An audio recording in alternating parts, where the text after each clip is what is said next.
Welcome to the Shoulder Strikes MMA podcast. You are now listening to the Hot Take Hot Box. Welcome to the Shoulder Strikes MMA podcast. You are now listening to the Hot Take Hot Box. Ladies and gentlemen, it is the Shoulder Strikes MMA podcast, brought to you by the Hot Take Hot Box. My name is Matt McSweeney. I am joined by the knowledgeable and well-known Ty Capone. Ty, we have UFC Vegas 86. Joe Pyfer getting a main event spot, man. Real quick ascension for Mr. Body Bags.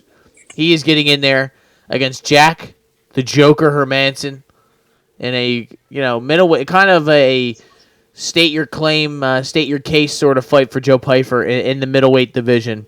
We have 14 fights on this card, Ty, to talk about. So we got awful lot to get into. But how you doing? How you feeling? We got the NBA trade deadline going on right now, so we're kind of following that as well as Sixers fans. It's heating up. Yeah, the stove. You want to talk about that stove? Hot. Yeah, and the MLB stove, cold. Very, very cold. Yeah, what's going on? Let's go. Where's Cody B going, dude? Cody B. Who's that? Oh yeah, no. I mean, now I see Trevor Bauer talking shit about Blake Snell. Well, this is just a great time to be alive. I'm more concerned about what the main event of WrestleMania is going to be than anything else. That's seeing The Rock out there talking shit. I love it. The main event for WrestleMania is up in the air. The main event for UFC 300, which is 66 days away, is also up in the air. What are we doing, dude? Two months out, and we do not have a main event. Like, I'm sure these guys, whoever, it's going to be Bilal and Leon, right? And I'm sure they're training. I'm sure they're in camp. But what are we, what's the plan here? Ty, can I ask you, why is Dana White so obsessed with keeping McGregor and Chandler on ice? I don't know. Is there another side of this where you think Conor doesn't want to fight or something like that? Because that I have a tough time believing that that this guy's wanting to cook away multiple years of his career. I mean, it's going to wind up being 3 years since he fought, right? I mean, it's almost been 2 years since Chandler fought. Yeah, right? When's the last time Chandler fought? I believe November of 2022. 2022. So yeah, damn. So not 2 years, but by the time the fight happens, it might be 2 years. Yeah. I mean, dude, since Conor fought Floyd when he was 29, he fought once at 30, once at 31, twice at 32, and hasn't fought since.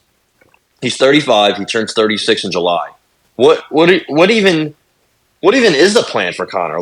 I see him on the bike, on the yacht in the middle of the Pacific with his dong hanging out, right? Yep. He's wearing the banana hammock, looking with the creepy smile. Yeah, it's all I'm sure he's in pretty decent physical shape. I honestly don't think he's in fighting shape at all. I mean, we haven't really seen any sparring, any training footage. Not that we need to or anything, but it would definitely help, right? It would definitely extinguish some of these rumors and some of these, some of this fan talk. I really just think he might be cooked, honestly. I mean, that ankle injury was bad. I don't know if he really has the fire and the desire to get back in there. I don't know though. I would just be guessing. I remember there was a couple months or a year ago. He was starting to get into the training. He's training up again and whatnot. But I don't know. I have no idea what's going on. Nobody.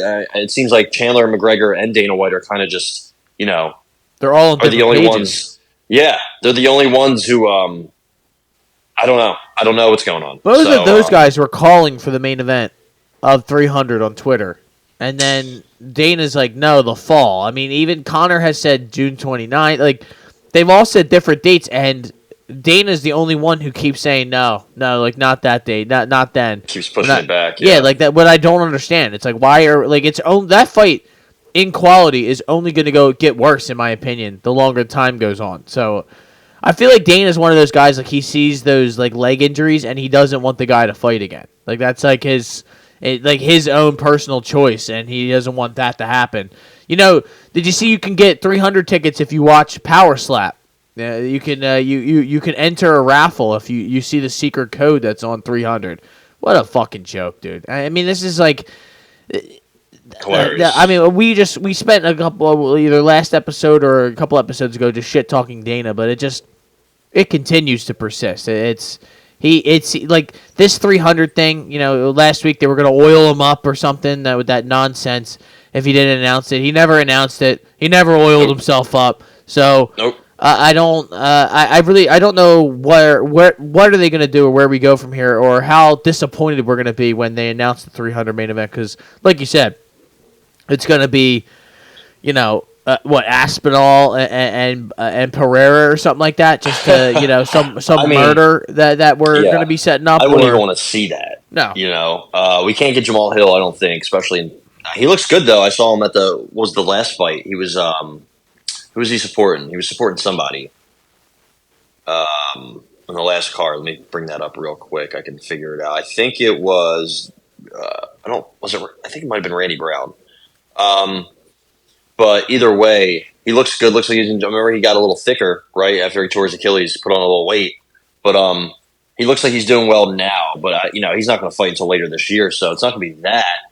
So yeah, I think it's just going to be Leon and Bilal. And, I'm okay with that because I thought that's what it was going to be the entire time. And I actually, I'm not blown away by that fight. I don't think it's must-watch, must-see TV. But it should be a decent matchup, I think. It's going to be striking the whole time. And it is technically a rematch. So, yeah, I think they're going to announce that. And everybody's going to be upset. Yeah. And I honestly think rightfully so just because off of the discussion that he created it, though. Dana created this problem. No, if it was just, if the card was UFC 341 or 206 or some random number, I don't think anybody would really care. I mean, dude, the card itself is pretty stacked. Yeah, it's a great card. I don't understand the whole, the whole idea behind getting 300 to be this generational event. Like, that's just not really possible. I mean, look at 299, look at 298, look at 301, 302, like things they have planned. Some of the guys that have just fought, I mean, who do you think you can just go out there and get for 300? I think MMA fans are being a little naive into thinking this is going to be the best card ever just because of the number, the round number, 300. And 200 was good, 100 was not. And I think both 100.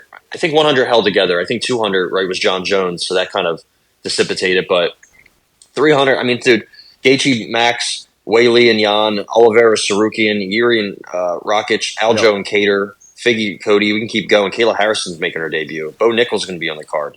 Diego Lopez, Sadiq Youssef as a throw-in is fine. I saw people complaining about Andrade and Marina Rodriguez. That's going to be like the opening card of the opening fight of the card. Yeah, I don't know what's so upsetting about that. Also, I did not know Karini Silva and Ariane Lipsky are fighting in April. So. Rest a in side peace note to for that. Lipsky, so rest in piss. Yeah. But either way, I'm fine with whatever they make it because I'm really looking forward to 299. But closer than that, I'm looking to 298 next weekend, right before Super Bowl Sunday. We get a new champion, Ilia Topuria. Now he's getting a little ahead of himself. I was thinking that Volk was because Volk's talking about 155. He's not done with Islam yet. And I was like, oh, man, here we go. Also, he's making excuses. I don't know if you saw, he said, I probably shouldn't have been drinking beers 3 to 4 times a day before the Islam fight. I'm like, oh, man, now you're going the Paulo Costa route. That's pretty pathetic. But he's already looking at 155. Ilia Topuria, I think, already put in his Instagram bio that he's 15-0. He's making this like short film that's or something that he's preparing to drop after he wins. I'm here for the confidence. It is a little, a little too soon, but yeah. I've been. Who am I to say that when I've been saying he's going to win this fight for months now? So either way, I can't wait for that. I think it's going to be a great fucking fight, and we're going to see the two best at 145. But let's just get in this card if you want to. Yeah, quick before we do that, I just did want to say it is a little scary. It's one way or the other. Like it's either like this guy he knows something that we don't know. It seems like Ilya's got the script and he already knows like what's going to happen, or it's like this guy's delusional and something bad's going to happen because that fight is so exciting just off just MMA pure skill value. But again, we've talked about Volk. It could be the end of one of the best reigns we've seen at 45. Other than Aldo, this is like a fork in the road kind of fight. Like if I were Mr. Volk, I'd probably walk away from 45 after this because I don't think it's going to get, if you win, especially, honestly, either way, but it's not going to get much better after this, But we'll have time to get into that next week. So can't wait. I can't wait. That's going to be awesome. And I mean, honestly, really looking forward to watching Ian Gary's head get bounced off the canvas. Hopefully, who knows if that'll actually happen, but I'm certainly rooting for it. So let's get into UFC Vegas 86. That's right, we are in the Apex. It is Joe Pyfer, Jack Hermansson. I'm going to pull the odds up right here, of course. They never have the odds all in the same place. I have to scroll up and down. They have power slap odds on here if you want to bet that. But we got Joe Pyfer's minus 250, 275 to Jack Hermansson's plus 220, 210. Now, on surface value, you would think Jack's the vet. Jack's been there. He's done that. He's got good grappling. But the problem is, I think, his striking is not exactly up to par, I would say, or definitely on the level of a Joe Pyfer. And Joe Pyfer just seems like a force of nature, of momentum that is just rolling along, that I don't know if Jack Hermansson's going to be the guy who stops that in its tracks. I just have a tough time believing it. Of course, in this situation, you would think there's always the possibility of that vet lesson that we talk about on here, but I just don't have I have a bad feeling that that's going to happen here. I don't think that's the case. I am big time on Joe Pyfer on this fight, and I think it's going to be ended inside the distance somehow. I just don't think it's going to be bettable with that minus 175 is what the inside the distance is. Yeah. So maybe TKO at plus 125 would be a move, and then submission is plus 350, even though Joe's got pretty good submission. So I guess, I'd like to hear what you have to say. Yeah. And funny enough, Jack's last fight, he was he was put in a submission and then beat into from back control. He was ground and pounded because he was stuck. He was stuck in a calf slicer from Dolidze, which turned into, he had he couldn't move. It looked like a very uncomfortable and just, kind of like an opposite mounted crucifix, just from the back. He had the calf and he was, there's nothing he could do. I just rewatched that fight. I'm like, damn, that's pretty brutal. Yeah, he's kind of just been alternating wins and losses in his last couple fights. Jack has. He's 35 now. That's, we talk about that age a lot, especially when you're up at 185. He's had a weird career, I think, so far. The Dolidze fight coming after he, kind of outclasses Chris Curtis easily was very surprising. Had a very, very close fight with Sean Strickland. I can't believe still that one judge gave him the fight. I think 49-46. It's insane. I think, right? Yeah. It was close. It was definitely close, but I do think he didn't. I do think that Sean won. The Shabazian fight was pretty good for him. The Vettori fight was not. He got dropped. Heel hooked Kelvin Gastelum quick, and then gets smoked by Jared Cannonier. But so I don't really know what to make of him. But he's at that age now where I think that he's just got like an awkward style. He moves pretty well, but he's kind of slow. He's kind of hittable, and I think his durability is probably wearing down. He times his takedowns pretty well, so there's that. I just don't know if he's going to be the better wrestler, better grappler here. The one thing I will say that he has working to his advantage is the low kicks. He throws them a lot, and he throws them really well. Joe Pyfer does not check them at all. Abdul Razak Al Hassan was hitting him with the good low kicks. And I just don't know. This is a huge price tag for Joe Pyfer. I remember when he fought that dude. What was his name? Jonathan Patty. That guy was bad. Really bad. Really, really, really bad. He got finished by Jamie Pickett and Joseph Holmes. Yeah. But he got guillotined by him in the second round. Then he fights Stoltzfus. That was just kind of a freak accident. Austin Trotman, the guy that he fought after Stoltzfus, he has 2 wins over Jay Ellis. So that's all he's Good for known him. for. Yeah. I was trying to figure out why we had a J. Ellis connection on this card. There it is. Then he fights that guy, Ozzy Diaz, in the Contender Series. That guy wasn't that good, and that was kind of a decent fight. Alan Amadovsky, GM3, Abdul Razak, Al Hassan. Very, very low level of competition until this. This is a big step up. But I will say, Joe Pyfer has gotten a lot better. Sometimes he's a little low volume, just waiting for that big shot, but his boxing's improved. His defensive striking is my main concern. He doesn't really seem to block, defend, check anything. He kind of just, lets it happen, which I don't love. I think maybe his cardio is probably going to be an issue. This is a 5-round fight. I doubt it gets that far, but if it gets extended past the second round, I think he's probably done. But again, I do like what he's done in the last couple of years. He's still 27, so he's still young.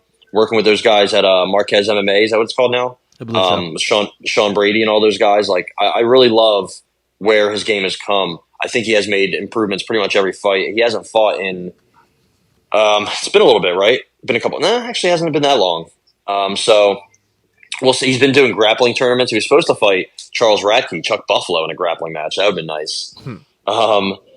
So I don't know what to take here. I really don't. I think I want to take Joe Pyfer by TKO. So I think that's what I'm going to do.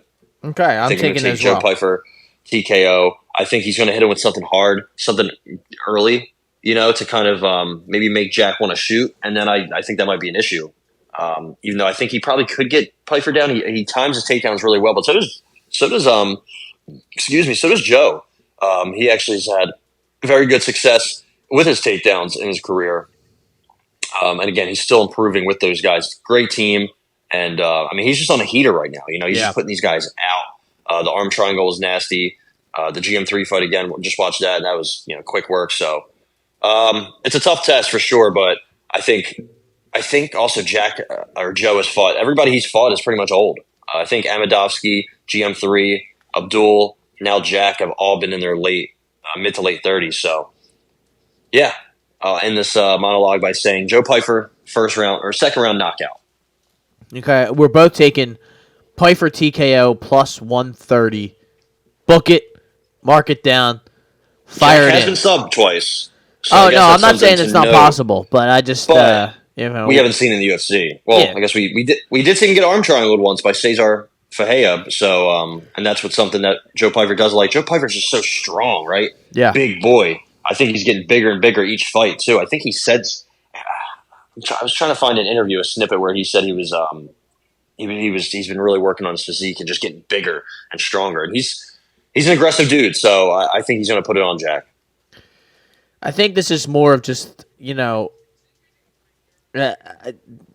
just going to hit him with some. I think you said it perfectly there. Like I think he's just going to hit him with some bomb game changing shit. And Joe knows that he doesn't really want to mess around on the ground with him. I would like to hope that that's the game plan. So he's not going to try and invite any sort of grappling situations for any long period of time because you have such an advantage on the feet as opposed to when you go on the ground. It's maybe you don't have Jack doesn't have a huge advantage, but that's his game. So yeah. I would probably try to stay away from that if I was him. How about Dan Ige, Andre Fili, battling at 145.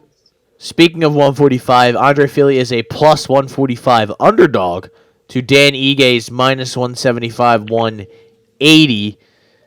I don't know what to really believe here, Ty, or what. I mean, this kind of seems somewhat evenly matched. Fili's going to be the much bigger guy. He's got 4 inches in height, 3-inch reach advantage, but the skill-wise and things like that, if this fight's going to be strictly contested probably on the feet, I would lean more Dan Ige, but I don't know. Ty. I guess I'd ask you. I don't know if this is like a bettable spot for me.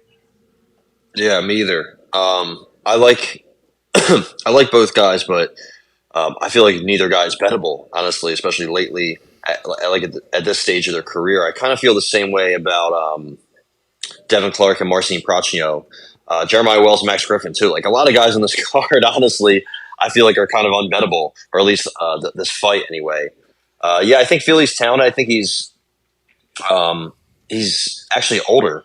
than Dan Ige. He's been around for a while, man. He's been in a lot of tough fights. He's fought a lot of tough guys. He's been knocked out twice, been dropped 4 times. He did drop Nathaniel Wood. He did drop and knock out Lucas Almeida, but I think Dan Ige is much better than those guys. I think he's probably one of the better, if not the best guy he's fought, at least lately. I mean, but Dan Ige's had a mixed bag. I had him against Damon Jackson, and I thought it was going to be a lot easier than it was inside the distance. It took him until the end of the second. He was starting to get chipped up a little bit. Nate Landwehr couldn't finish him. Bryce Mitchell got out-wrestled. Takedown defense, 58%.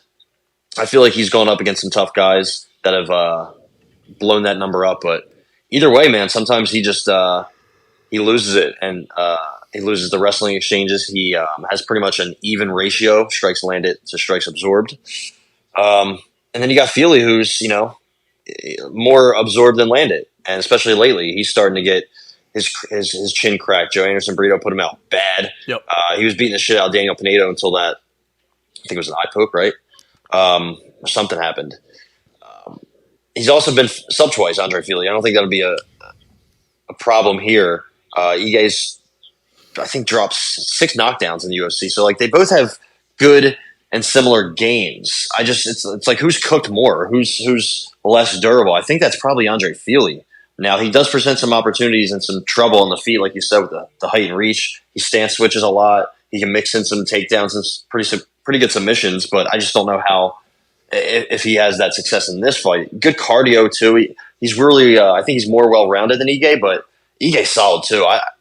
I'm gonna take Ige, but I don't have a play here at all, so I wouldn't be shocked if anything, if either guy got finished or decision. I'm not really sure. I think it's a high-variance fight. Yeah, I agree. I think this could really go anywhere. That's why I want to stay away. I would probably lean Ige. It's some sort of decision or TKO, but that's where I don't feel good about this either way. So that's why I'm with you. I'm staying away from this as well. So we move on. Ihor Potieria, the duelist, getting in there against your boy, Robert you have to say this gentleman's name? Bricek. Yeah, that Y just really has me in hell right there, and just chilling. Oh man, learn the Polish names, baby. Young Jacek. Our Polish brothers. Kovalkiewicz. That's all I got. What do we have odds-wise here, though? Let's see. We got Potieria is only a plus 130 underdog to Bricek's minus 160, 165 I'm seeing on here. We don't know much about Mr. Bricek. He is, 17-5. He's coming from Octagon with a K. We talk about that from time to time, how Octagon with a K is real hit or miss. Don't here. Sleep on him. Yeah. 3 fights ago, he fought a guy who was 11, 12, and 1, so that's not exactly the best sign of the competition that's going on over there, and a lot of these guys you've probably never heard of, so... Kaik Brito, or however you want to say that first name. I don't really want to say it, but he fought Sadu Busti way back in the day. Brito's good. That loss he has to Polivka was not a loss. He got robbed in that fight. The guys he fought recently are pretty ass. I mean, Lee Chadwick, that dude's like 40. He's been around forever. The guy Driai was supposed to be a decent prospect. I think that guy Kristovich is a decent regional scene guy, but he beat the shit out of all these guys. I kind of like Bricek. He's fought at 170. He's fought at 190 even. So Potieria is the one dropping down to 185. I'm not sure how that's going to go. I mean, last fight, Potieria, real quick, actually, just to touch on Bricek, he's only guys that he's fought that are good he's lost to, so that's not good. It's possible the guys that he's beaten are just trash, which I think is pretty true. But he's got pretty good boxing. He has pretty good power. Has a good right hand. Pretty good finisher when he gets guys hurt. I just don't know how good his defensive striking is, his grappling, his cardio. There's a lot of question marks. He's kind of just putting guys out early. So at least his fight Potieria is kind of the same way, right? Potieria is not very good. He had Bellato. I think it was Bellato, right? That he fought last fight. He had him out. Had him in hell. On this, most, at least some other refs probably stopped that fight, right? Depending on who the ref is, he might have a win. Carlos Olberg's just much better than him. Nothing wrong with that. I rewatched the Shogun fight. He was kind of getting pieced up a little bit, but as soon as he touched Shogun, Shogun was out. Dude, he taunted him in the craziest way ever. I thought that was wild to do in Brazil, but he gives no fucks anyway. I still don't think he's that good. I mean, neither are good, but I'm gonna go Britchek. I'm gonna go Britchek first round knockout. I think he's gonna get it done early, but to just make sure I'm cover all my bases here, I'm gonna go under. I'm gonna go under here. I think either guy could really put the other out. I think it's gonna end early, so I'm gonna go under. Man, I can't even do under 1.5. It's minus 275. His TKO is minus 120, I believe. Britchek is 125. Okay. I'm gonna go Robert Britchek, TKO round 1 plus 110. Okay. There's nothing to bet in this fight. Jesus That's the Christ. thing. We're kind of forcing this, but this for me. No, I mean I think it's happening. But for me personally, that's what I'm saying. For me personally, this is more of an anti-Potiera bet because I think dropping down, that's not going to help. Yeah, he's going to get touched and he's going to go to sleep. That's my personal opinion. I like this guy's boxing a lot. I don't think he's great or anything, but I think he has pretty good hands. Now he sucks going backwards. Like he offers nothing when he moves back, but when he goes forward, man, he has some really good combos. Sometimes he doesn't put them all together. Sometimes he just looks for that big right. But I kind of like I like his hands. Brad Tavares, and then RoboCop is getting in there as well. So we got Gregory Rodriguez, Brad Tavares at 185. This website now has ads that just pop up in front of me. I just had a Wendy's ad while I was trying to look for these odds. How about minus 245, 250 to Brad Tavares is plus 200, 205. Right away, seeing this fight is Gregory Rodriguez. That's before I even saw the odds. Was like that's what I want. I think Brad Tavares is. I don't know if I want to say cooked, but I think he's cooked.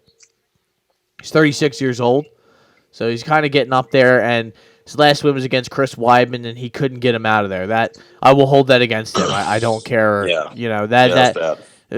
Chris Weidman was limping around the octagon, fighting for his life, and he could not finish him, which he should have been able to finish him. I don't understand what the game plan or what he was thinking, but I mean he won. So I guess that's at the end of the day, that's really all that matters. Gregory Rodriguez, on the other hand, is the ultimate kind of killer, be killed, especially since he's been in the UFC. It's been Tululin, he just murdered him.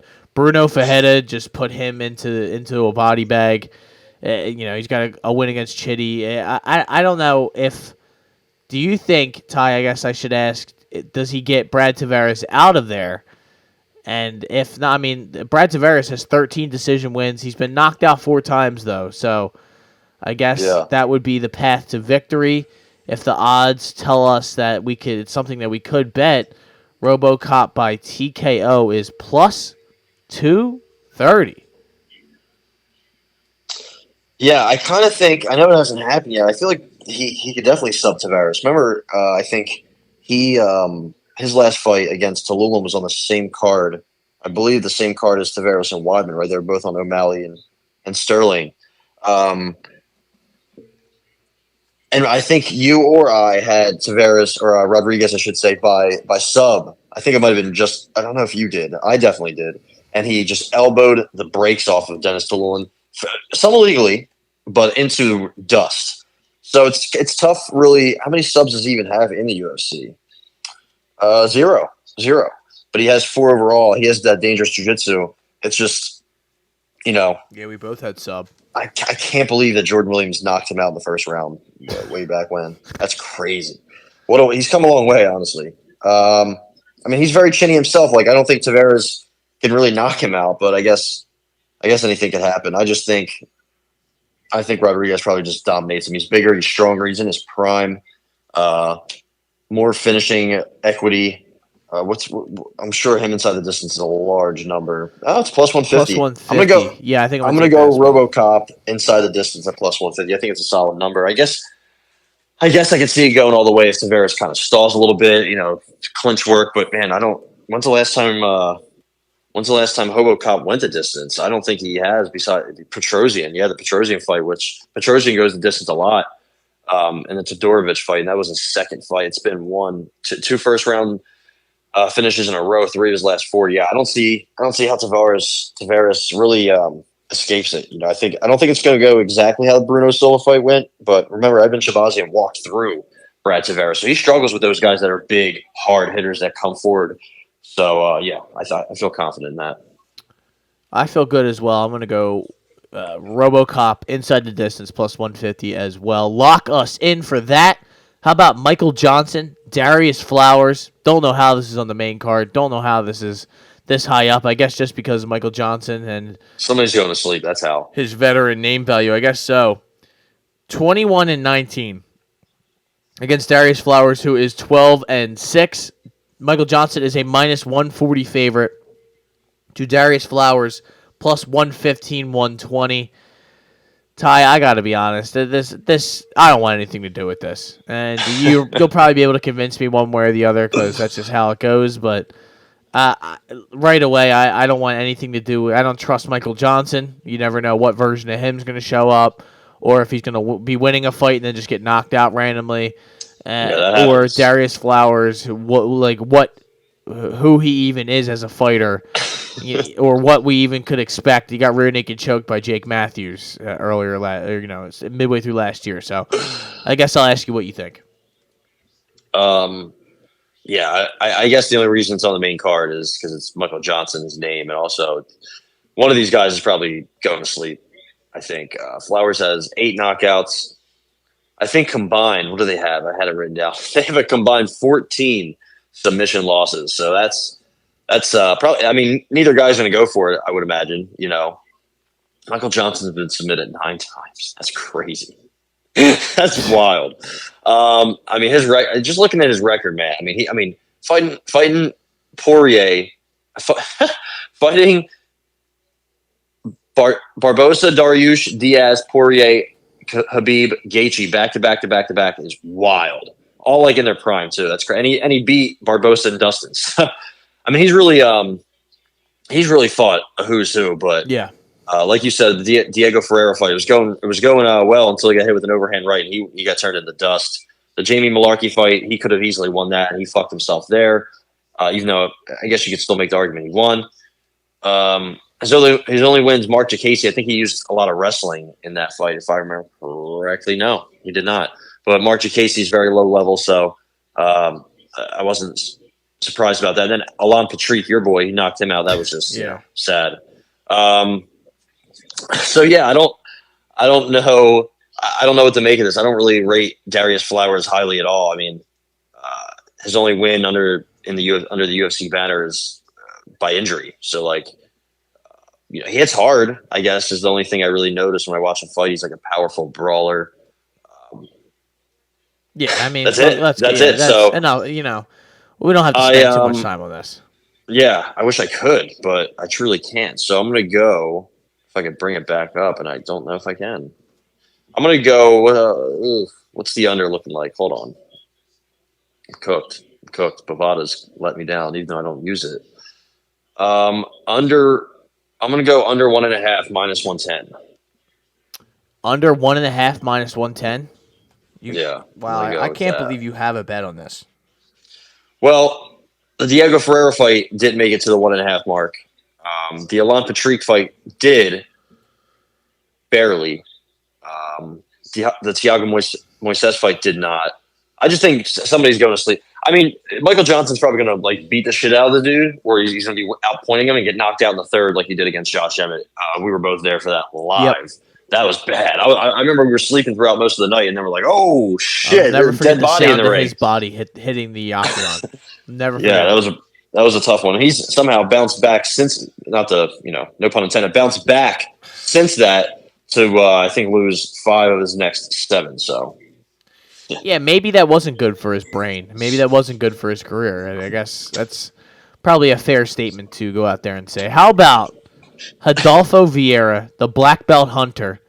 He's fighting Armen Petrosyan, 185 as well. We have minus 103, 105 to Armen Petrosyan. Adolfo Vieira is a favorite here at minus 115, 120. Ty, I think this might be my gold star bet of the night. I think I'm betting Petrosyan money line. I'm with you. I mean, our gold star didn't hit last week, but it should have. I don't know what the fuck happened. We lost We started out hot with Maxim, and he lost the decision. But what are you going to do? Yeah. What does Rodolfo Vieira really offer you other than, amazing submission grappling, but no wrestling at all? And he can only do it after one round, right? Yeah. So what does he even he's been working on his hands for sure. They've gotten a lot better since he fought, Safarov and Piechota, and he was getting outstruck by those guys, and Fluffy Hernandez ran through him. He did take Fluffy down a couple times, but right into a guillotine. So, even Dustin Stoltzfus, Chris, everybody's outstruck him. Cody Brundage, remember, knocked him down. Yeah. Before he armbarred him or arm triangled him, and that was in the second round, but early in the second round. I like Petrosian, man. I've liked him for a while. He's 4-1 in the UFC. His only loss was to Caio Bahaio in a fight where he obviously outstruck him, but he just got taken down and kind of controlled. He didn't get submitted though. He seems to get grappling matchups, right? He fought AJ Dobson, got taken down, but bounced right back up, outstruck him clearly. Even RoboCop, when he fought RoboCop, he got taken down a couple times. He survived some submissions and he outstruck him and won a close but comfortable decision. And then on the Contender Series, he knocked out that guy. So I think, and he exposed Christian Leroy Duncan when he fought him, completely exposed him as a fraud. I like Armin Petrosian here. I think he's the bigger guy. He doesn't have a long reach. It's kind of weird the way he's built like that, but good kickboxing at range, keeps his guys at range, good takedown defense. Again, the only time he's been controlled really is by Caio. Stuffed Christian Leroy Duncan, ended up taking Christian Leroy Duncan down. I don't know what – I guess Vieira, if he gets a quick sub, sure, but I don't think that's going to happen. I'm almost completely out on Rodolfo Vieira. He's 34. I think Petrosian is also – he's 33, so – but Vieira's shown no cardio. No, Vieira has no gas tank. That's what I was going to say. Yeah, he can hit a little bit. He has some power, but if he wants to go toe to toe with Armin Petrosian, that's not going to end well. His kickboxing's so much better. He's just going to go, teeps to the body, to the leg, slow him down. I think he's going to control him and dominate him. I honestly think he's going to finish him in the second or third round. I'm going to double dip here. I'm going to take a shot on Petrosian money line and Petrosian TKO. You taking them both? Yeah. Wow, double dip. The first double dip Plus of 2024. KO TKO. I like it. Let me see here. It's crazy that I have to scroll down 30 pages to see the main card. He has 5 knockouts in his career. Obviously. I think my coffee got poisoned today. I really do. I'm fighting for my life, dude. I'm telling you. Something happened with whatever you drank. I'm telling you, people out there, you're listening, you really don't know what's going on, dude. I have been fighting for my life this entire podcast. I'm sweating like an absolute pig. I don't even know what to do right now. I'm trying to get through this episode so I can get this thing up for the people, but I feel like I'm going to shit myself right here sitting in this desk chair. But for the record, we got TKO here at plus 270 on the website. Hell yeah. So you got Petrosian. Let's go. And TKO plus 270. It's a nice number. I do like that. I don't trust that the Petrosian doesn't find a way to, be on his back at some point during this fight. I'll probably just bet that in my personal life, to be honest. I'm just too cowardice to bet it on the card. But that is the main card for UFC Vegas 86, I believe. It's unbelievable. This pen's slipping out of my hand. I'm sweating like an animal. It's unbelievable. So now we go to Trevin Giles and Carlos Pratis. I think it's Pratis. Yeah, I think it's Pratis. Euphrates. No, that's not it. Okay. Euphrates. Yeah. So we have Trevin Giles and Carlos Euphrates are getting in there. Carlos Euphrates is a minus 260, 270 favorite. To Trevin Giles is plus 220, 210. Trevin Giles just like a guy now who seems like sometimes he's gonna win, sometimes he's gonna lose. Yeah, you don't know if the guy is elite, then he'll come in and take care of business against him. If he's not, then he will go to a split decision like Preston Parsons did. So you never know. He's fighting all young fighters now. It's not like they're all young top prospects. I don't think Preston Parsons or Luis Kose were ever thought of as top prospects, but they're all young. Bonfim, Morales. Dricus is I think a little bit almost the same age, but he was a prospect at least when they fought the lead day as well. So yeah, it seems like that's kind of the career or the stage he's in his career. And I like Prates. I think Prates. It could be Prates. Euphrates. I like Prates here a lot. Very tall, very long for his division. I had something on this, and now I lost it. There it is. I thought he was his contender series fight was. I think he's a little raw. He's 30, but I think he got taken down by Mitch Ramirez, who I think is pretty much a decorated wrestler. He was able to get up and then just knock him out with a straight left. Pretty much put him out cold. He was able to sweep him and get up, so that's good. I think Trevin Giles might have some wrestling success here, but sometimes you see Trevin Giles get out wrestled. His fight IQ is very, very bad. His durability, his cardio, he's got his low volume. Sometimes we have seen a lot of things with Trevin Giles.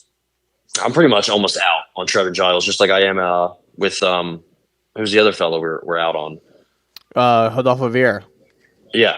Trevin Giles, the Bonfim fight. I mean, I had Bonfim, and that was almost easier than I thought. I was like, damn, that was crazy. Michael Morales easily, and Preston Parsons. Honestly, I thought he beat Preston Parsons, but it was very close. It was way too close, and I had money on him. I think at even money or something like that. It was very sketched out, which I shouldn't have been. Prates has a couple of L's, but he's on kind of a nice little heater, man. He hasn't really beaten anybody. He has beat Charles Oliveira, knocked him out with a jab. So at least he can say that. But I don't know. I think he's at a good point in his career now. He's tall, rangy. I think he's trains with the Fighting Nerds now, so that's good. Those guys are all seemingly getting better and better each fight. He's got great Muay Thai, multiple head kick knockouts, good knees. Also has a black belt. So, I just feel like he's at a better stage of his career than Trevin Giles, despite, only being a little bit younger. But he has been controlled, taken down, submitted on the regional scene. So that's kind of an issue. We'll see how far that's come. I mean, again, he's at one of the most hottest training camps right now. Those guys are all on fire. And Trevin Giles, I don't know, man. He's got some decent hands. He just doesn't throw them enough. So I really can't trust him at all here. I'm going to stay away from this fight. I don't really have a super good feel. I think Prates beats him. I don't know if he finishes him, knocks him out. I think he could knock him out, but also I could see him outpointing him for 15 minutes. So I'm just going to stay away. I'm going to go Prates TKO. All right. Plus 105. This is more of a anti-Trevin Giles bet than anything else. And I don't like betting guys that I haven't really seen before all that much, but what are you going to do? This is just the spot that I'm in. All right, come on. Here we go. Timothy Kuwamba. All right? Is that this gentleman's name? And then you're going to have to say this other guy's name. Belagioki. Come on. Belagioki. I remember him from the Contender Series. Yeah. He fucking steamrolled that poor guy. And then he started screaming like a war chant. Not a war chant, just a war yell. I was like, oh my God, this guy is terrifying. So, I don't know if you remember Timothy Kuwamba at all. I do remember that fight a little bit, and he did not get a contract. So he should not have won also. I think he lost that fight to Mr. Vogel, who has bounced back with the dub. So that's good for Mr. Vogue. Remember, he almost beat Damon Blackshear on the regional scene. Also, Kuwamba fights at 145. This is at 155. Belagioki is a scary, scary gentleman. The Zulu warrior. He's only 28. He might not be the most polished. I'm sure he doesn't have a high floor, maybe a high ceiling even, but he is terrifying. Yeah. He hits very, very, very hard. He's got quick hands. He's bigger than this dude, more powerful. I think he also might have better wrestling. Kwamba's been submitted. And also, he just fought last week, I think, right? Didn't Kuwamba just fight? Do I have that incorrect? I feel like I don't have that incorrect. I think. He just fought against Michael Stack, Jerry Stackhouse's brother. Wow. At Tough Enough 135, and he knocked him out in the second round. Is anybody else in that card that I know? No. So they don't even know who won some of these fights. So pending, we'll let you know. Moving up on a week. You just fought a week ago. I understand that guy might have been not good, but going 2 rounds. Still, that's noticeable. This guy, Kawamba, or Blazioki, was supposed to fight Damir Hadzovic. So that would have been kind of a tough-ish test, even though I think he probably gets Damir out of there. Damir's, was he 37 now? So, yeah. Let's see if there's any odds There's on no. this. I That's want the to get. thing. Yeah, I couldn't get any odds. Can I you don't tell me even see TKO if you have it? I don't even see the fight in itself on Bovada at all. So Yeah. So listen, this fight's not happening. Maybe. I don't know. yeah, maybe not. Maybe it will. But if you people out there, if this TKO is anything under minus 150, I'm taking it. So As well, for the record. So there you go. Lock us in. We'll check in tomorrow, and maybe I'll fire a tweet out just to let everybody know.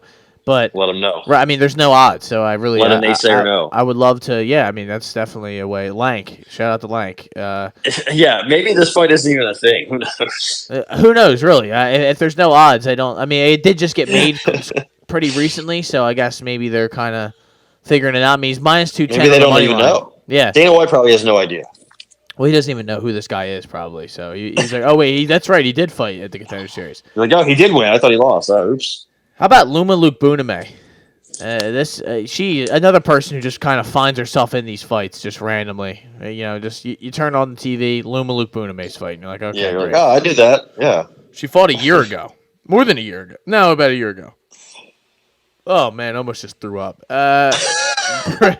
Bruna Brazil, almost a year to the day. Yeah, literally. Bruna Brazil, the special one, 9-3, coming off of a win against. That's right. Shauna Bannon. Your girl. Is Shauna Bannon. The female Connor? Yeah, the female Connor, the greatest Irishman since Irish woman. Whatever. I had nothing cooked up there. Bruna Brazil is plus 235. Luma Luke Buname is minus 300 in this fight. I am staying far away from this. Yeah, I don't have anything here. I do feel confident Luma winning. I mean, she's just so tiny. She's 5'1", 61-inch reach.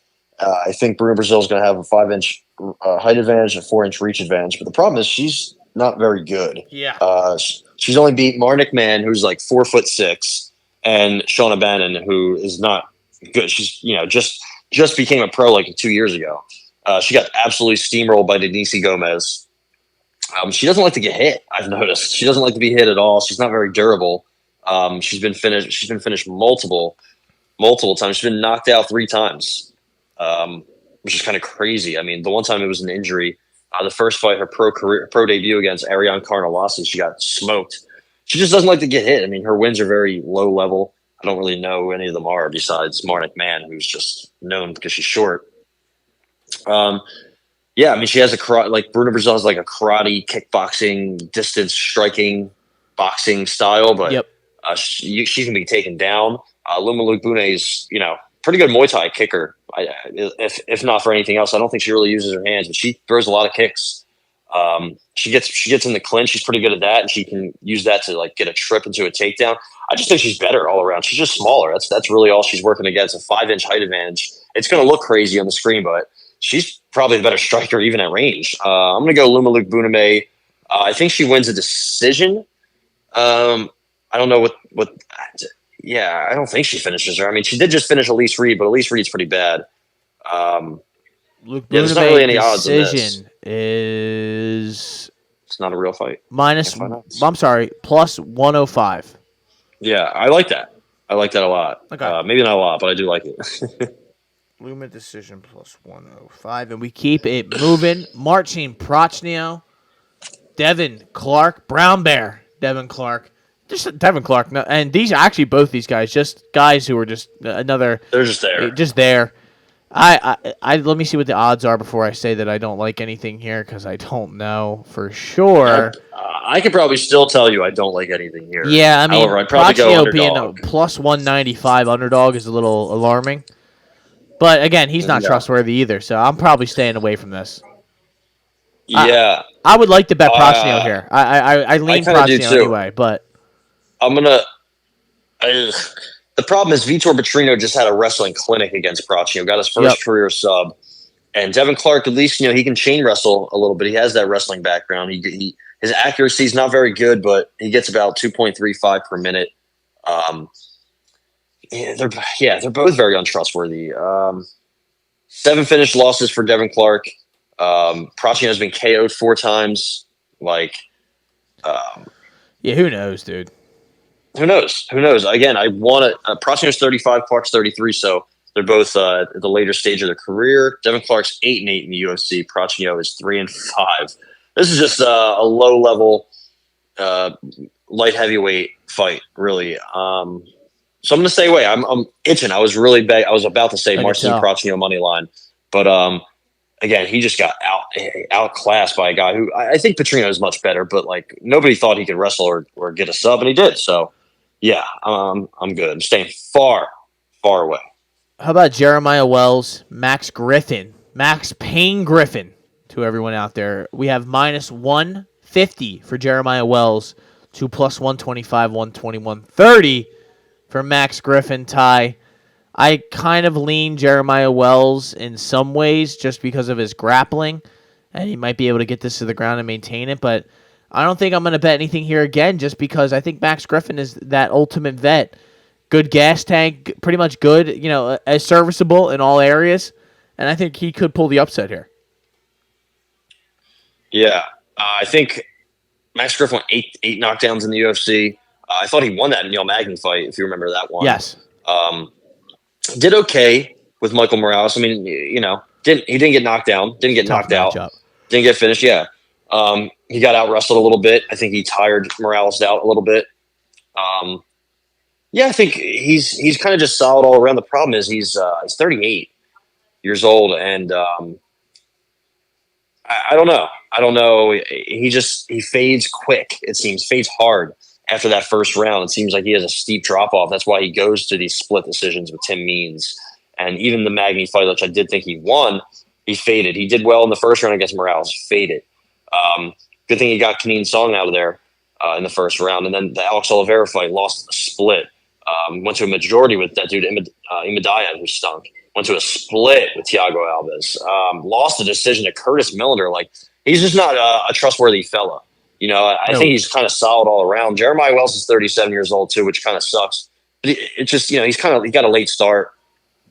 His last fight, he was beating Carlson Harris, if I remember correctly, right? I think he was doing pretty well, and then kind of just got tired and got finished.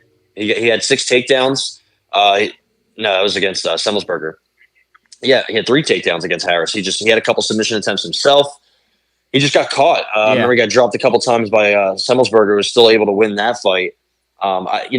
There's a lot of red flags in Jeremiah Wells' game. I think, his cardio, his durability, neither of those are very good, but he's very explosive, very powerful. I think at the very least he can, get this to the ground, and he's very strong on top. He's got a black belt. I'm trying to see if there's anything I have for this. Minus 150 is not that bad. I feel like I kind of like him in the spot. So I'm going to take his money line. I'm going to take Jeremiah Wells' money line to get it done. I kind of want to take him inside the distance just because I feel like that's how he's going to get it done. But I can't find the odds on it. So I'm not even going to. What are you looking for inside the distance? Yeah, just inside the distance. But also, I don't even know, do I want that? What do you think? So we have plus 200 for Wells inside the distance on here.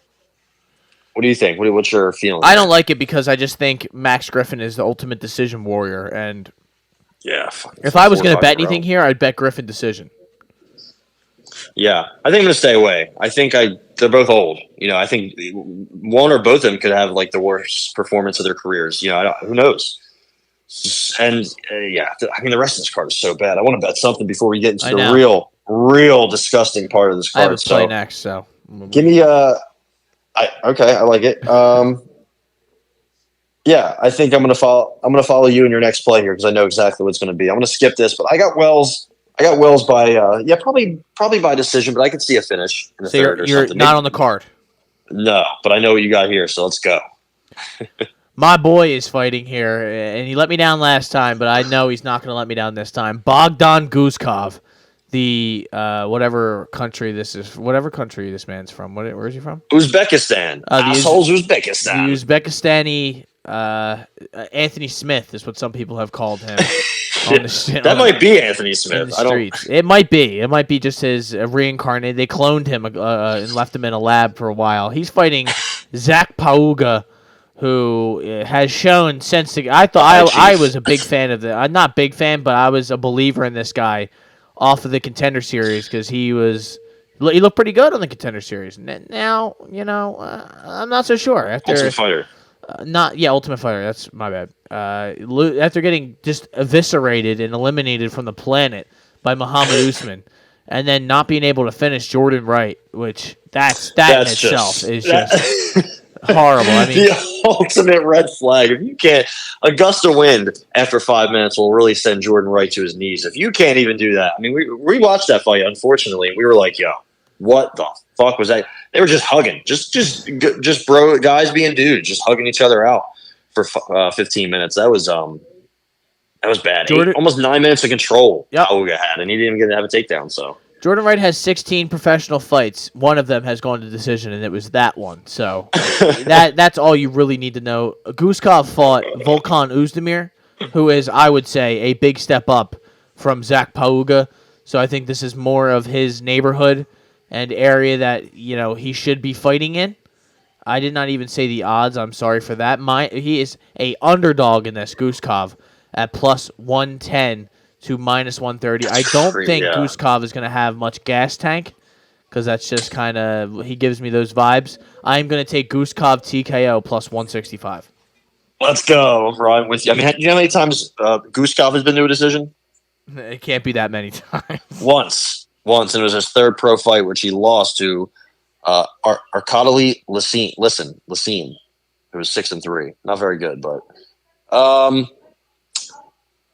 yeah, I thought, if I remember correctly, he was doing pretty well at the very start of that fight against Volkan. I mean, he didn't land. I mean, he got outstruck easily, but I thought he landed a couple good shots, if I remember correctly. He's kind of just, He showed you that his power is scary because Volkan, the way he was acting was like, holy shit, dude, this guy, you can hear the wind going by my face. Like, this is fucking scary. Yeah, he swings. He also went for a takedown, too. He was like, yo, fuck this shit. I'm just going to choke him out. And I remember he was like plus a high number for a sub, and honestly, it's something we could have looked at. But he was like, "Fuck this, we're going to the ground." I think he only really has that big right hand, but he swings very hard. Again, I do think he's fraudulent, but Zach Pauga is just a one-dimensional, low-level, low-volume striker who likes to just clinch against a cage, and that's it. Like, I don't really know what else he even has in his arsenal. So the fact that he's the favorite here, the fact that he's almost not a favorite is really. It goes to show you what they think about him. I mean, he has 3 UFC fights. I know he's 1-2, but he lost the decision to Modestas Bukauskas, our boy, and he got knocked out by Muhammad Usman in a fight where he was doing pretty well. Yep. And he won. He beat Jordan Wright. Again, it was terrible, and he had a couple wins on the Contender Series. So you'd think they'd be like, I think also he beat Maluko, right? Yeah, Marcus Perez, that absolute bum. So you think they'd maybe give him a little bit of just not respect, but make him a higher favorite. I think that goes to show you that he's not going to win. We got Sarsnovich, Bogdan Guskov, TKO. He's coming to play, and he's not leaving here without $50K. Hell yeah, let's go. How about Hyder Emil? I do not know much about this gentleman. I do know Fernie Garcia, who is a 135er, I'm pretty sure, or has fought at one. Yeah, he's a 135er who's taken 3 straight L's. Going up to 145 to fight this Hyder gentleman, who I believe what do I need to know about this Bellator guy? Okay, and I really don't know. I really have not heard or known much about this guy. This would be, if anything, an anti-Fernie Garcia bet, but Garcia is a plus 170 to Hyder's minus 200, 205. Do you have anything here? I do not. I think I kind of want to do Hyder by decision. Now, it's just tough because we've only seen him once, and he fought a guy who was really just trying to chain wrestle and take him down. That guy Emras Sanmez. He tried taking him. He was 5-23. So Hyder Emil did have a pretty decent little. I think it was like a front choke he had but Sean Shelby gave him a pretty good comp comparison. It was Gilbert Melendez. And he, funny enough, trains under Gilbert Melendez. So I kind of like Hyder Emil. He's just, he's not very young. I think he's 33, right? Yeah. So he's not very young. He is pretty big for the weight class. I don't know. He pressures forward a lot. I like it. He has some nice little combos. His takedown defense is pretty good. His scramble get-up game is pretty good. His cardio looked good on the Contender Series. That was a grueling fight. It was just all wrestling and aggressive wrestling. And he was able to outlast that guy. It's just, we really haven't seen much from him. What is he? Only eight pro fights. And he went to a split with Devontae Sewell, who is just one of those regional scene guys. And he went to a split again before that. So I'm not too sure how good he is. The problem is Fernie is, I know he trains at Fortis, but 3 straight decisions to not great opposition, I would say. He's got decent boxing, but he has no power. And he's durable. He doesn't get beat up and knocked out. But, what does Fernie really, what does he do? Is I guess what I would ask him. He gets outstruck pretty much by everybody. Even when he knocked out Joshua Weems, he was getting outstruck. And Joshua Weems, not very good. So, yeah, I think this is a fight Hyder Emil wins by decision. But again, I guess it's anybody's call. I'm gonna go for it. Hyder Emil by decision. Wow. Emil by decision plus 115. Let's go. I think I like that as well. I'm just gonna stay away. Yeah, I would too. Who knows? Yeah, I just don't. I'm trying to, after last week when I went 0-7, I'm trying to make sure that I don't bet some stuff. We have to make that I up don't for it believe somehow. in. Yeah, no, I feel you. I'm gonna see how this week goes, and I'm gonna save all my ammo for next week. Yeah. Yeah. 10-unit play. Ilya Taporia inside the distance. Let's go. Hell yeah. How about Arichi Lang, the Mongolian murderer? Wow. Getting back in there against Daniel Marcos. Undefeated Daniel Marcos. Who, some people think he may have lost that Davy Grant fight. Yeah. I'm not sure. Daniel Marcos hasn't really impressed me, even though he's undefeated. He's got 2 UFC fights, but I don't know. He beat fucking Salmon. Our boy. Yeah, Salmon Oliveira. No, our other boy. Oh yeah, he did beat Brandon. Let's go, Lewis. Let's go. Who I will be seeing live in about a month, so that's gonna be fun. Brandon Let's Go is 6-3, so he's gonna bounce back. I'm telling you, he needs a big win against Michael Billups, brother of Chauncey Billups. If there's anybody out there who's giving up odds for CFFC 130, let me know. Hell yeah! So that is Marcos is a favorite, minus 250. I said plus 200, 210 for Arichi Lang. I don't want anything to do with this. This is another one. I told you Guskov was probably going to be my last play of the day. And I think I'm going to keep it that way. I'm going to enjoy this fight, though. I just don't trust that Daniel Marcos will be able to survive and maybe not get caught with some crazy shit. Because these guys, stature-wise, are pretty similar in a lot of areas. So, yeah, Marcos is okay. I think he's got a good takedown defense. I think he has some decent volume, a decent mixed bag of striking. I think he's one of the better Peruvian guys. Yeah, I'm kind of with you though. I don't love him. I do think he has some good movement. His striking defense is solid. But man, look at who he's fought. He even got taken down by Brandon Lewis a couple times, and he won a decision. And then the Davy Grant fight. Yeah, I don't think he won that fight, and it's kind of crazy because it was on Davy Grant's homeland, right? It was in London or England. Yeah.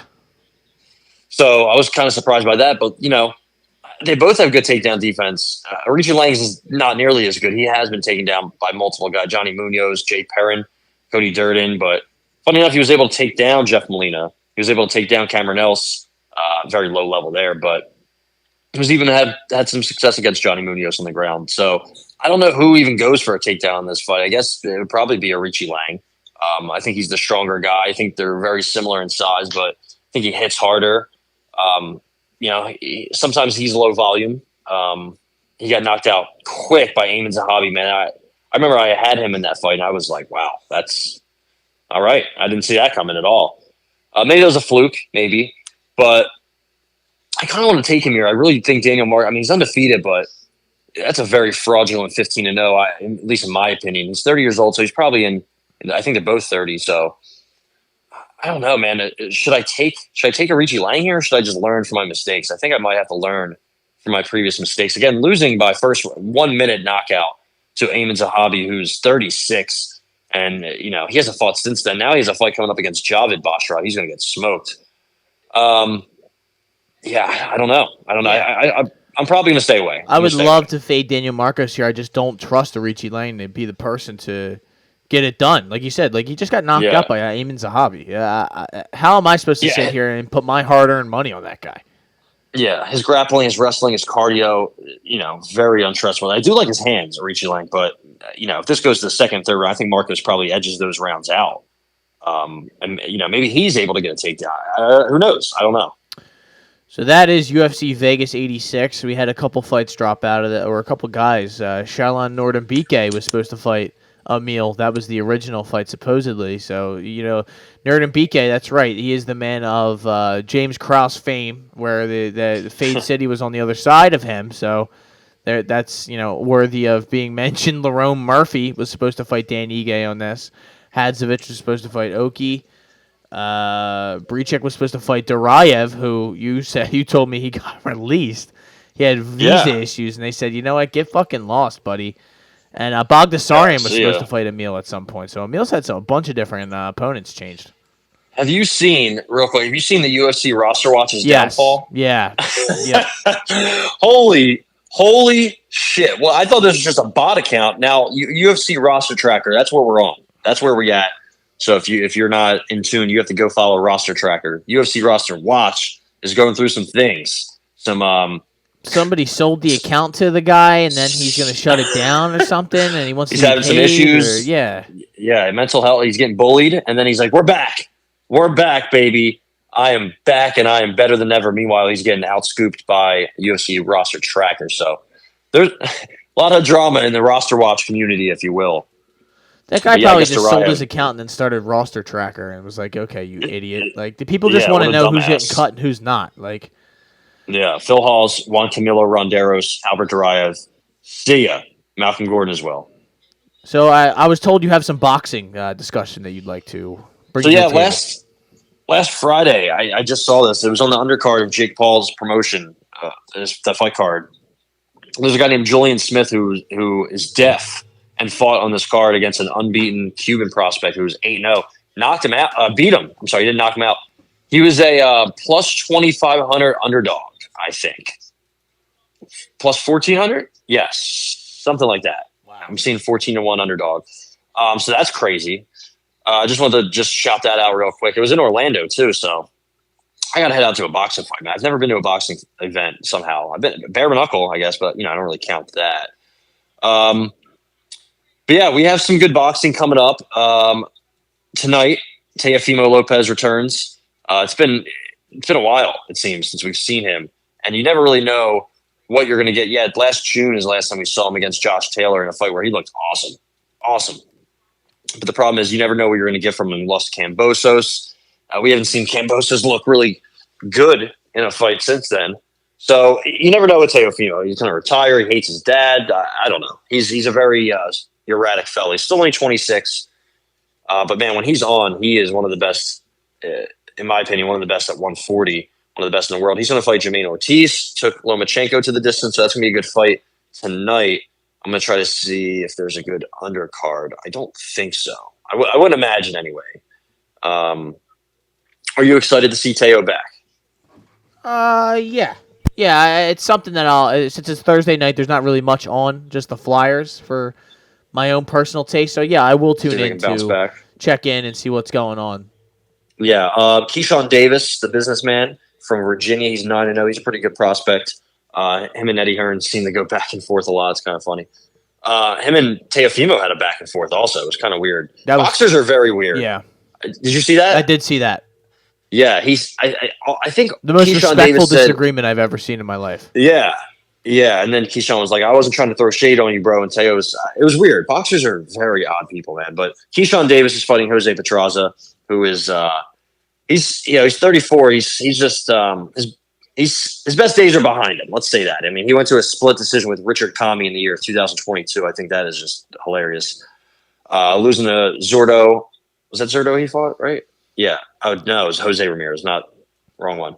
Losing to Jose Ramirez and Arnold Barbosa Jr. Hasn't really got a good win in a long time. He's just past it, and I think this is a big fight for Keyshawn Davis. Other than that, this card doesn't have much, but it's ESPN Plus at the Michelob Ultra Arena in Las Vegas, Nevada. So if you're not watching anything later on, You have that you could throw on the telly. I know you'll be watching the Flyers. Hopefully they can. They actually just had a big win against the Panthers, so They did. Keep the ball rolling. We don't really have, looking at February, it's not the most stacked for boxing. So I guess what I'll say is the summer is looking pretty good for boxing. So they're trying to target Devin Haney and Ryan Garcia for 420, April 20th. Oh, yeah. That would be a pretty good fight. I would like that. I think Devin Haney beats him, but Ryan Garcia's talented, I guess. May 4th, we have Canelo. We don't know who we're getting him against, so that's kind of weird. But we have Canelo back. I'm thinking it might be too quick to bounce back, but I think it could be Jaime Munguia or somebody it's not going to be David Benavidez, so that's unfortunate, but it is what it is. Probably a better chance it's Crawford than Benavidez, unfortunately. May 6th, 2 days later, we get Naya Inoue, Luis Neri, very solid, very good. He had one of the fights of the year last year. This might be a little too much for him. Naya Inoue is an absolute killer, but that's going to be a good fight. It's probably going to be like 7 a.m., so I know, set your alarm. I'll be locked in. A week later, May 12th, Lomachenko fights George Kambosos. I'm not, thrilled about it, but it should be a pretty decent fight. Loma should bounce back. We'll see what kind of we'll see if, what fight we get from Kambosos. There's a belt on the line, the vacant IBF belt. So there's that. A week after that, you get Fury Usyk. So Fury Usyk kind of got moved back into a pretty good time where all these fights are happening. This is all happening in May. Fury Usyk on the 18th. June 1st, a couple of weeks later, Artur Beterbiev, Dmitry Bivol. His Excellency said, no, we're not wasting any time. Get this done. Let's we go. did, apparently. So His Excellency is not fucking around. He's trying to bring the biggest fights to boxing. And, he's doing a good job. Well, Riyadh season is rolling along right now. They were playing for some sort of cup in Saudi Arabia today for a soccer game, and The Undertaker brought the trophy out. They played The Undertaker's theme song, and he brought the trophy out and held it up like he was a priest in church, and then put it down on the thing. And Ronaldo was loving it. Ronaldo was like, "Yo, this is fucking sick." That's dude. crazy. They're like, "Dude, The Undertaker's here." But there you go. That's what's going on in Riyadh. Honestly. If it wasn't in the Middle East, I probably would fuck with it. I would be hanging out in Riyadh all the time because those guys go, yo, we have so much money, we're just gonna do this. Like you guys are gonna come through, and if you don't, you have to pay us $10 million. That's just kind of how it goes. That's just how it is. And are you not gonna pay His Excellency? I don't think so. I don't think you want to do that. So there you go. That is the Shoulder Strikes MMA podcast brought to you by the Hot Take Hotbox. My name is Matt McSweeney. I'm Capone. And as always, ladies and gentlemen, please make sure to respect His Excellency's wishes.